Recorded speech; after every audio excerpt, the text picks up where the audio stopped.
अस्सलामुअलैकुम बिस्मिल्लाहिर्रहमानिर्रहीम।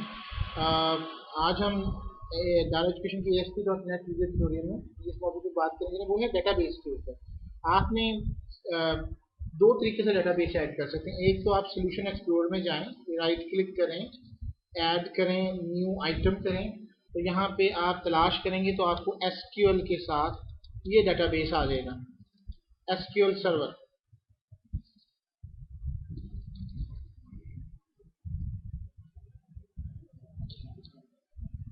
SQL server नीचे आते हैं, ये SQL सर्वर डेटाबेस। आपने जो भी डेटाबेस का नाम देना है वो आप इसको यहाँ पे डेटाबेस का नाम माई डेटाबेस जो भी है या वो आप दे दीजिए। आप इसको ऐड कीजिए। तो आपसे कहेगा जी कि इसके लिए एक app data underscore data folder होना जरूरी है, आप ये फोल्डर इसमें ऐड कर दीजिए। आप इसको यस करेंगे तो ये हो जाता है। मैं इसको कैंसिल कर रहा हूँ क्योंकि मुझे इसकी जरूरत नहीं, मेरा डेटाबेस ऑलरेडी बना हुआ है। अब आपने यहाँ पे सर्वर एक्सप्लोरर में आएंगे, आपका डेटाबेस यहाँ पे आपको नजर आना चाहिए। अब मैं एक टेबल बनाने जा रहा हूँ, राइट क्लिक करेंगे, ऐड न्यू टेबल। किस तरह से टेबल ऐड होती है, यहाँ पे ऐड टेबल करें, आपने अभी तक नहीं की, ये आपके सामने एक नया खुल जाएगा। अब सबसे पहले मैं ब्रांच का बना रहा हूँ, तो मैं एक ब्रांच की आईडी बना रहा हूँ, ब्रांच आईडी। इसको इंटीजर रख रहे हैं क्योंकि जो हमने शिपमेंट की बनाई है वहां पे हम आईडी से भी उसको डिस्प्ले करवा सकते हैं। ये जो प्राइमरी की होती है इसका मकसद होता है कि ये एक दफा में यूनिक रहे, और जो प्राइमरी की होती है वो कभी भी नल नहीं हो सकती, ये बात आपने याद रखनी। इंटीजर दिया, ब्रांच डिस्क्रिप्शन, ब्रांच नेम कर लें। ये तरतीब का बहुत ध्यान रखा करें क्योंकि जिस तरतीब से आपका डेटाबेस बनेगा बाद में आप इसके पास अगर आपने ये गलती भी की तो आपके पास बाकी सारा डेटाबेस उड़ाने के अलावा कुछ चारा नहीं बचता है। इसलिए बेहतर है कि आप इसी के ऊपर तवज्जो दे के पूरी डेटाबेस को खराब ना करें और सही तरीके से आप डेटाबेस इसमें एंटर कीजिए। ब्रांच नेम के बाद एन वेरिएबल कैरेक्टर। इसका मुराद ये होती है कि आपका जितने नेम्स आप इस्तेमाल कर रहे हैं कैरेक्टर सिर्फ उतनी इसमें आएंगे। ज़ाहिर सी बात है हमें इसको भी अलाउ नल नहीं छोड़ना चाहिए। ब्रांच आईडी जो है वो ब्रांच आईडी दे दी, आपने नेम नहीं दिया तो वो ये प्रॉब्लम करेगा। पुराने सब्जेक्ट मेरे को पढ़ने हैं। अच्छा, ब्रांच नेम हो गया। ब्रांच ओरिजिन कर लें क्योंकि इनका ओरिजिन है, मतलब इन्होंने ये जो हम कुरियर सर्विस का बना रहे हैं इनका मकसद ये है कि इन्होंने डिवाइड कर देने जोन्स के अंदर, पंजाब है या किसका है तो वो आपने यहाँ पे देना। ओरिजिन भी नल नहीं होना चाहिए, ब्रांच नेम भी नल नहीं होना चाहिए। अलाउ नल का मतलब होता है कि जिसको आपने टिक किया हुआ है वो आप खाली भी छोड़ दें तो कंप्यूटर जो है वो उसका रिकॉर्ड जो है वो उसमें से उठा सकता है।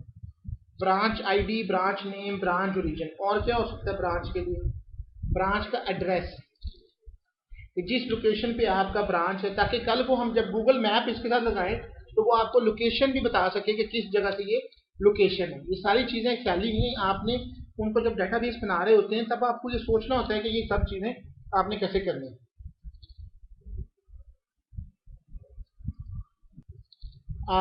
ओरिजिन हो गया और ब्रांच एड्रेस हो गया। ब्रांच एड्रेस हो गया, ये भी आपका एन वेरिएबल कैरेक्टर।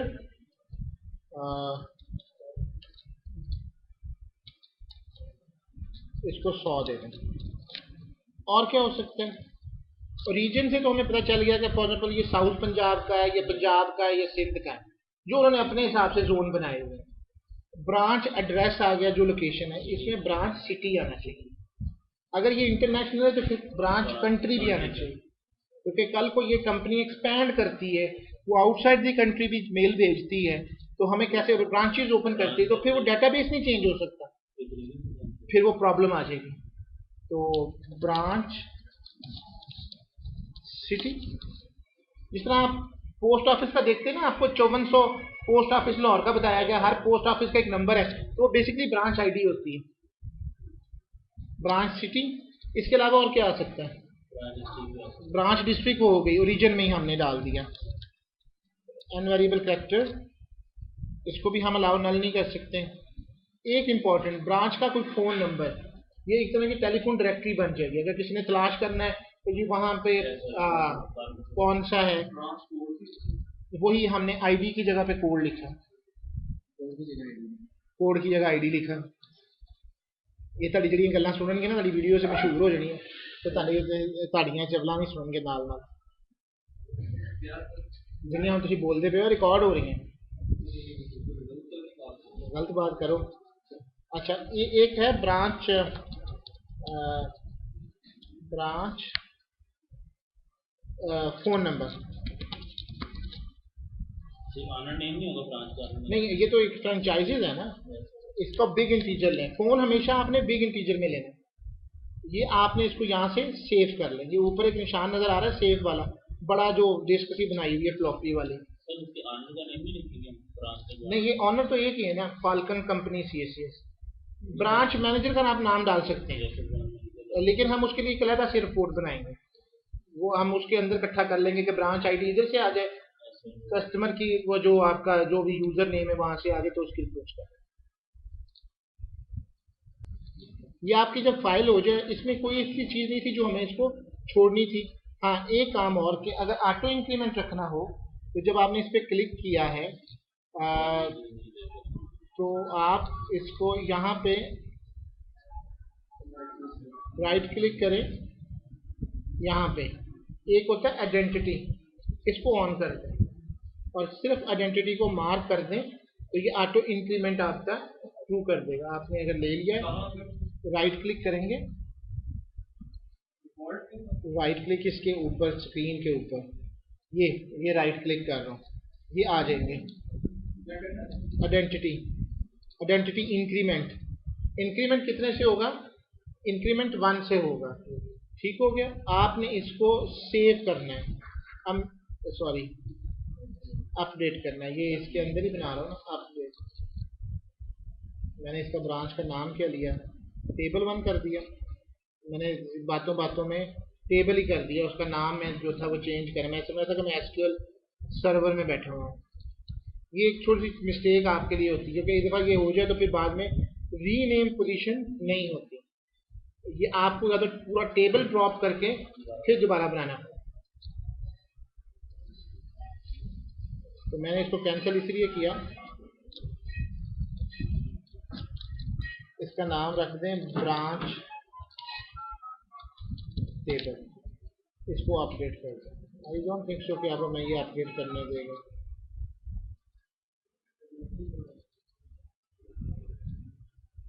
करने देगा।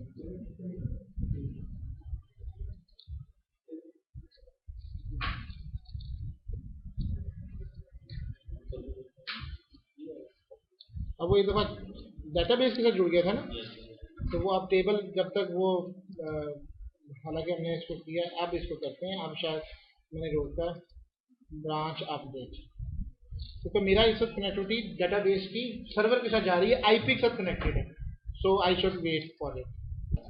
अपडेट हो चुकी है, फाइल इज देयर। अब इसको मैं एक दफ़ा रिफ्रेश करूँगा तो table will be generated here. तो ये मेरी ब्रांच टेबल आ चुकी हुई है। ठीक है जी, थैंक यू वेरी मच, अल्लाह हाफ़िज़।